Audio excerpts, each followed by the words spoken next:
Hello everyone, hope you all are fine. And previous day we started S block elements and today we will continue with that.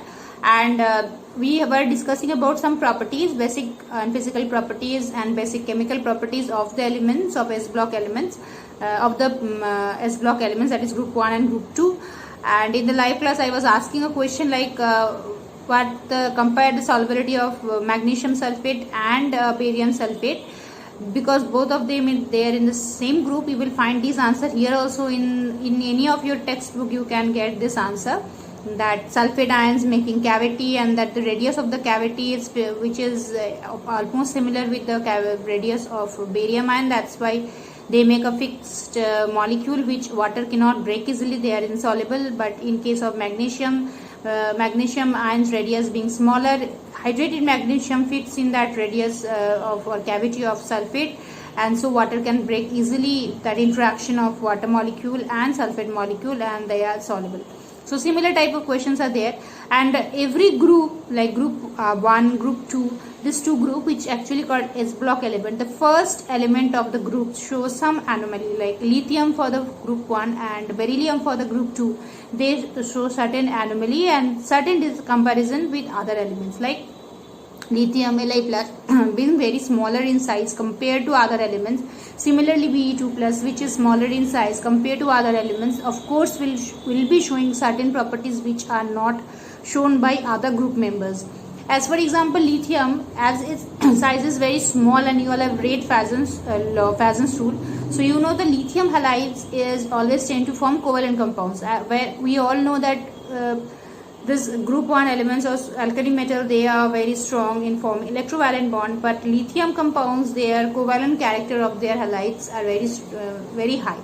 Because of lithium's small size, the polarization is very much effective, and so lithium can easily polarize their halides and their covalent characters become high. Same for beryllium. So being very smaller in size, they shows anomaly, and that's why difference in properties other than those.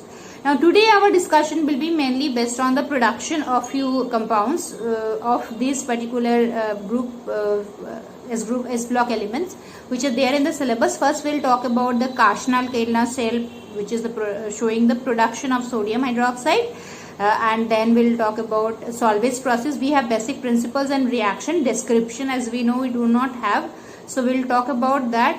And you all try to practice those by writing the reactions in a week 2 to 3 times. You can sit with the inorganic, simple things are only there. So first let us start with the Karchnal-Kellner cell, which is the actually production of sodium hydroxide.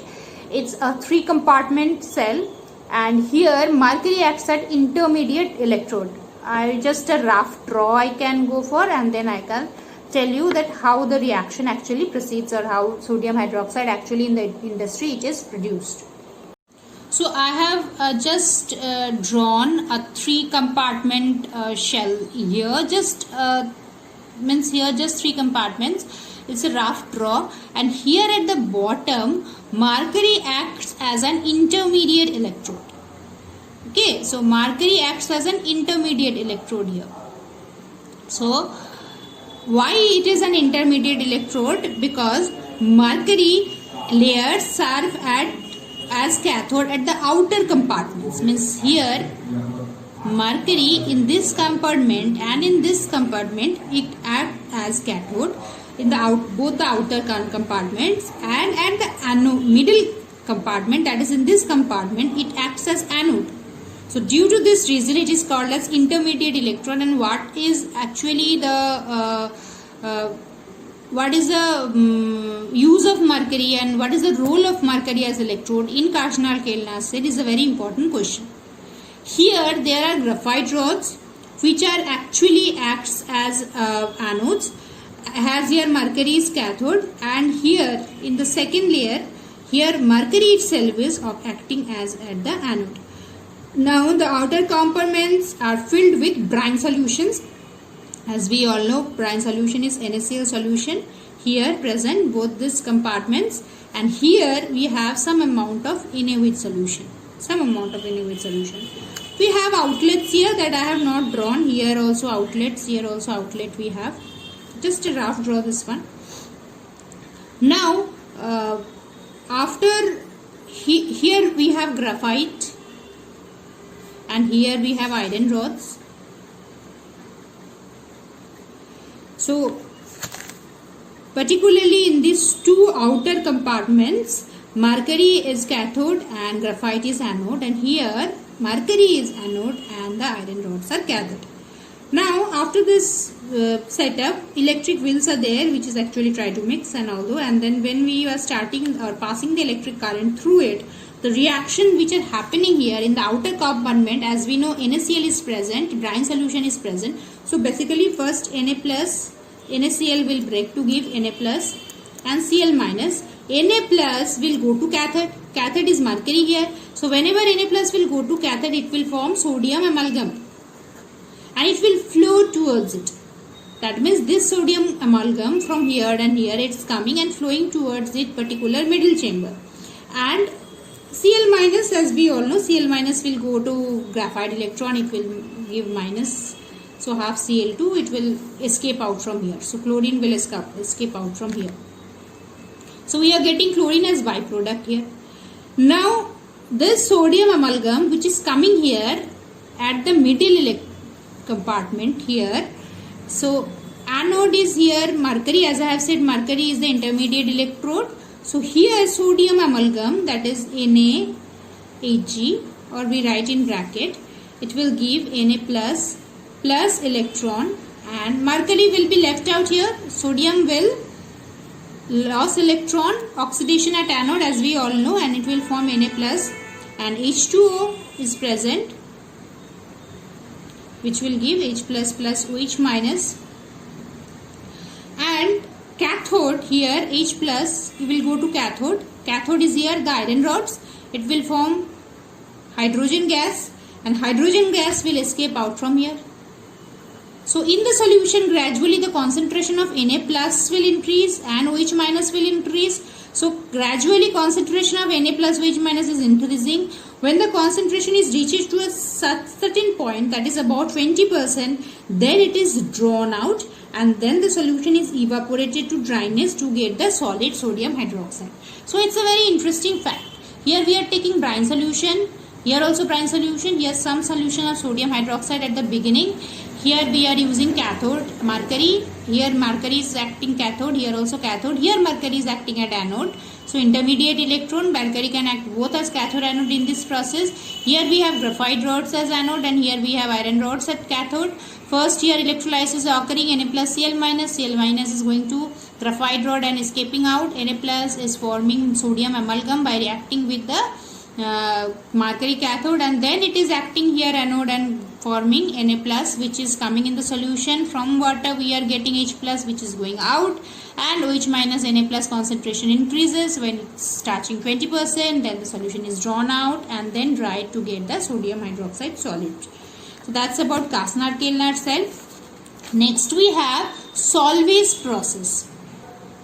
Solvay process is the process by which sodium carbonate is prepared. On the commercial scale, it's also known as ammonia soda process. So what is done here? Concentrate solution of brine solution. Here also brine solution is used, and then through this concentrate solution of brine solution, ammonia, which is means this solution is first saturated with ammonia, then carbon dioxide is bubbled through it. So what reaction happens is basically when ammoniacal or saturated with ammonia solution of this brine, through it ammonia gas is passed, or ammonia gas is first the solution is saturated with ammonia and then with the carbon dioxide, and then sodium hydrogen carbonate forms. So this is the brine solution NaCl. So ammonia first saturation is done. Both the saturations when completed we get. So here is the ammonium carbonate, and this ammonium carbonate will react with sodium chloride, that is brine solution,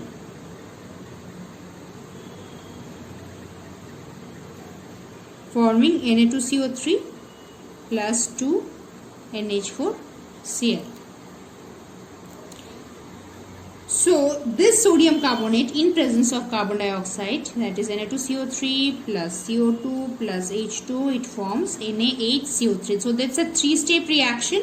This sodium bicarbonate that forms, that sodium hydrogen bicarbonate that forms a sparingly soluble in the presence of excess CO2. It remains as sparingly soluble substance in presence of excess CO2 and then removed by filtration, and when it is heated at high temperature or ignited, NaCO3 plus CO2 plus H2O. So we are getting sodium bicarbonate. So here one question come that why potassium bicarbonate is not prepared, because this sparingly soluble sodium bicarbonate which is available here in presence of carbon dioxide, which is not possible in case of potassium bicarbonate, it's being highly soluble. Then saturation of brine with ammonia can be done by 3 steps, and the ammonium carbonate which is present here, that ammonium carbonate basically reacts with calcium chloride and the magnesium chloride in the tank also, from where we can get calcium carbonate, magnesium carbonate, that are the impurities which is removed by filtration. So in this way these two are prepared. Finally, another compound preparation we have, that's not the lab preparation, sodium thiosulfate, which is generally prepared by using sodium sulfide plus Na2S plus Na2SO3 plus I2 forming Na2S2O3 plus NaI. In this way we can form sodium thiosulfate, and sodium thiosulfate is very important compound which is helped in the reaction of silver nitrate and also in the ardimetry titration. We will continue with it next day. Till then you practice this reaction. Take care and bye.